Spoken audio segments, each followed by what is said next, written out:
Hey everyone, I'm Victor Fong.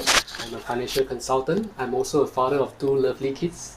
During the start of the coronavirus season, where there's circuit breaker measures here in Singapore, we have to work from home, and my boy passed me this book to read, 52 Things Kids Need from a Dad. I think he wants me to take this time while being at home to read this book and apply the learnings in this book so that I can build stronger relationship with him. So I've been reading this book one chapter a day, and I've been recording them down in a series of YouTube videos so that I can revisit this topic whenever I have to, and I hope that you can also learn together with me as well. Today I'm already at chapter 35. For the rest of the 34 chapters, you can subscribe to my YouTube channel, click on the bell notification item, and each time I release a new video, you can actually learn as well.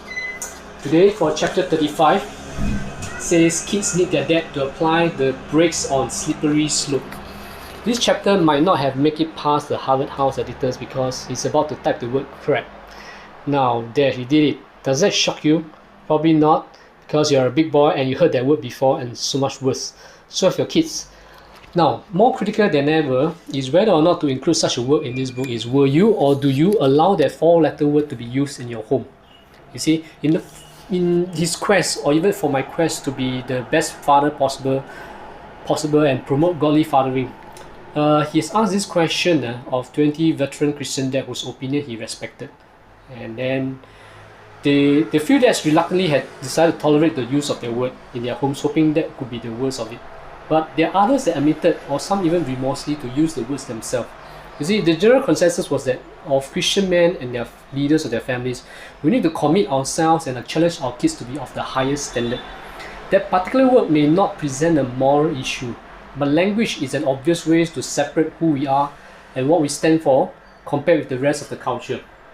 The thoughtful responses of those 20 guys left him some other insights worth passing on. Several dads specifically emphasized that too many Christian homes think nothing of allowing raunchy expressions like, "Oh, this sucks," "Oh, I'm pissed off."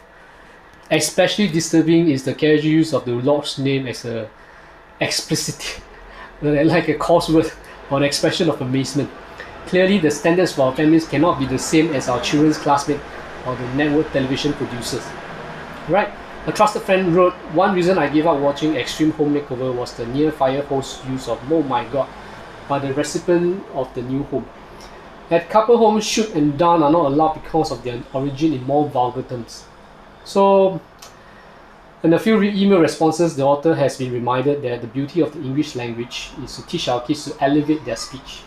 Right? Context is key, but there might be some gray areas which allows for room for discussion and debate, especially with older kids. But he was also appreciative of 2 on-target biblical references he received from his friends, and I hope to share them with you too. We can learn this together. Colossians chapter 3 verse 17 says, "Whatever you do, whether in word or deed, do it all in the name of the Lord Jesus, giving thanks to God the Father through him." Philippians chapter 4 verse 8 says, "Brothers, whatever is true, whatever is noble, whatever is right, whatever is pure, whatever is lovely, whatever is admirable, if anything is excellent or praiseworthy, think about such things." The net is that we need to keep our family standards high and be able to tell our children why. Right? Too often we let this kind of decision evolve without drawing hard lines or challenging our kids to make wise choice. Well, believe me, sometimes I also don't feel that I'm the right to tell any dad where to draw the line on language. But probably the S word here should be considered going too far, right? But we can make our own good judgment from there. But when it comes to cross language, there's something comforting about drawing a line before the word in question comes up. That way, we don't have to make a snap decision on the spot. When his junior spoke his first innocent bad word, mom and dad didn't have to look at each other in terror and decide how to respond. He already has the response worked out. "Young man, let's be clear. You cannot use that word in the house. As a matter of fact, you cannot use it anywhere else either. It is vulgar, it dishonors God, it dishonors the family, it makes you look foolish. Besides, there are many other great words to use. By the way, if you ever hear me use the word, it is also wrong. You can expect an apology from me."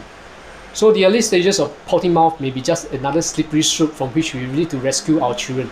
If we laugh when preschoolers says poop, they're going to try another word, then another, and another. Let's grab hold of them at the top of the slope and keep them from descending into the slime.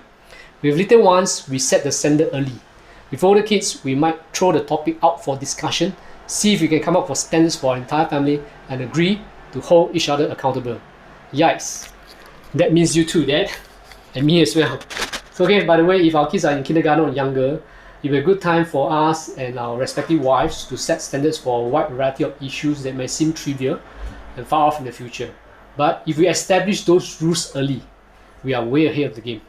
Potential explosive topics might include movie ratings, TV ratings, graphic video games, daughter's wardrobe, single girls, tattoos, piercings, smoking, curfews, anything else you can think of. There's a little girl pop up. See, we're going to talk more about this later. We might think our kids are immune to some of these issues. That might be true, but don't count it. Right, Daddy, don't be afraid to draw the line. Okay. Be careful about delivering ultimatums because they can backfire on you. Later. She asked me whether I can on record and say later. Alright? Our kids need to know our expectation. They need our help to make many good decisions. The way we raise them, they already understand the concept of good choices and bad choices. What they don't realize is that the tiny, weeny, bad choice might lead to another. In C.S. Lewis' wonderful book, The Screwtape Letters, the elder demon penned some wise advice to his apprentice, advocating the effectiveness of the slippery slope. Uncle Screwtape writes, "The safest road to hell is the gradual one. This is the road taken by quiet people, responsible citizens, religious people, our neighbors, and even people participating in the Christian church." Wow. Key takeaway from this message. In the grand scheme of fathering, there are many surprises. Young people testing their tongues is not one of them. You know it's coming. Draw some lines now to help our kids choose their words wisely. And that, you do the same. Alright, so J.C. Rao says, "They may look small and insignificant, but mind what I say, resist them, make no compromise. Let no sin lodge quietly and undisturbed in your heart." With that, I end the reading for chapter 35. I look forward to see you in chapter 36. Cheers.